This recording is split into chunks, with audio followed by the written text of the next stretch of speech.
नीचे या ज़मीन के नीचे जो दबे होते हैं उसको निकाल के हम उस पर एक्सपेरिमेंट करते हैं।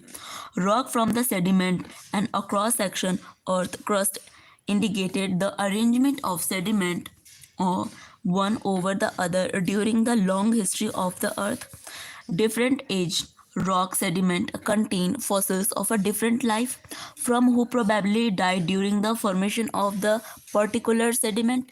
जब लाइफ का फॉर्मेशन हो रहा था, जब फॉर्म हो रहा था, तो उस टाइम पे भी तो कुछ ऐसे जीव होंगे ना, कुछ एनिमल होंगे जो उस टाइम पे प्रेजेंट थे, वो डेड हो गए किसी भी रीज़न से, तो उसकी जो फॉसिल्स है, डेड बॉडी है, ये जो उसके पार्ट है वो बच गए होंगे ना, तो हम उससे आइडिया लगाते हैं कि वो कितना पुराना होगा। ठीक है। Some of the appear similar to a modern organism, कुछ हमें ऐसे भी जीव मिले हैं जो आज के जीव से मिलते जुलते हैं। They represent existing organism dinosaur, जैसे कि डायनासोर आपका बहुत है, डायनासोर की हमें बहुत सारी प्रजाति अब तक मिल चुकी है, उसके डेड बॉडी मिल चुके हैं, तो हम ये आइडिया लगाते हैं ना कि हाँ इस टाइम पे इतने थे और उनकी हाइट तो बहुत ही ज़्यादा बड़ी थी, हद से ज़्यादा बड़ी थी। ठीक है। और जो उसके बोन हैं हमें वो ज़मीन के नीचे मिलते हैं। सभी डायनासोर के जो दांत थे, कुछ बड़े कुछ छोटे थे, तो इससे भी हिसाब लगाते कि हाँ एक तो उसके हाइट अलग थे, बहुत बड़े थे, लेकिन डायनासोर में भी वेरिएशन था, डिफरेंट डिफरेंट टाइप के डायनासोर हमें देखने को मिलता है।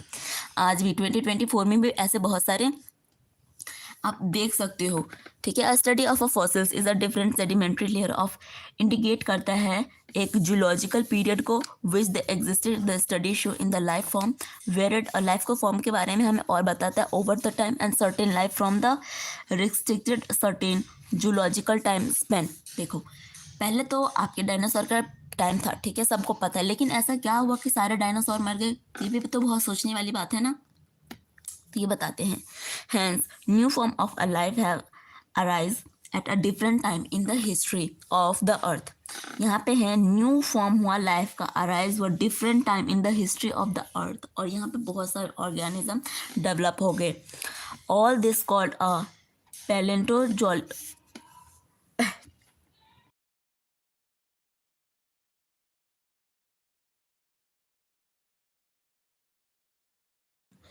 जो आपके पैलियोंटोलॉजिकल एविडेंस है, ठीक है, उसके आधार पर हुआ। क्या आपको याद है कि फॉसिल्स का एज क्या होता है और कैसे कैलकुलेट किया जाता है? Do you collect the method of radio active dating? Radio active dating पता है क्या होता है? अगर हमें कोई बहुत पुरानी बॉडी मिलती है ना, या किसी की बोन मिलते हैं, तो हम कार्बन डेटिंग इस पे करते हैं या रेडियो एक्टिव डेटिंग करते हैं ताकि हम उसका एज पता कर पाएँ। यहाँ पे embryological support for a evolution was,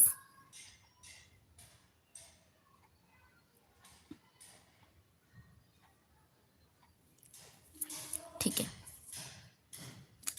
next आपको बताया गया है embryological support for evolution was proposed by Stern Haeckel based upon the observation of certain feature during the embryonic stage of common to all vertebrate that are absent in adult. For example, the embryo of all vertebrate including human develop a row vestigial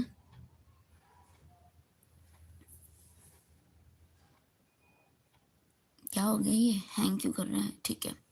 development of a row vestigial हुआ करता था, gills slide just up behind the head but it is a functional organ only in a fish and not found in any other. जब यहाँ पे evolution की और discovery हो रही थी तो उन्होंने पाया जितने भी आपके वर्टिब्रेट हैं वो थे एब्सेंट इन अडल्ट, अडल्ट में तो बिल्कुल एब्सेंट थे। फॉर एग्जांपल आपके एम्ब्रियो हो गए, ठीक है, वर्टिब्रेट हो गए, वो इंक्लूडिंग थे ह्यूमन डेवलपमेंट रो में। एक वेस्टिजल था, गिल्स था, slide just behind the head, head के जस्ट पीछे, is functional organ only in fish. ये जो ऑर्गन है सिर्फ फिश में ही पाया जाता है and not found in any other adult vertebrate, और ऐसा किसी भी बड़े वर्टिब्रेट में देखने को नहीं मिलता है। ठीक है, आपने एनिमल किंगडम में इसके बारे में और अच्छे से डिटेल में पढ़ा होगा।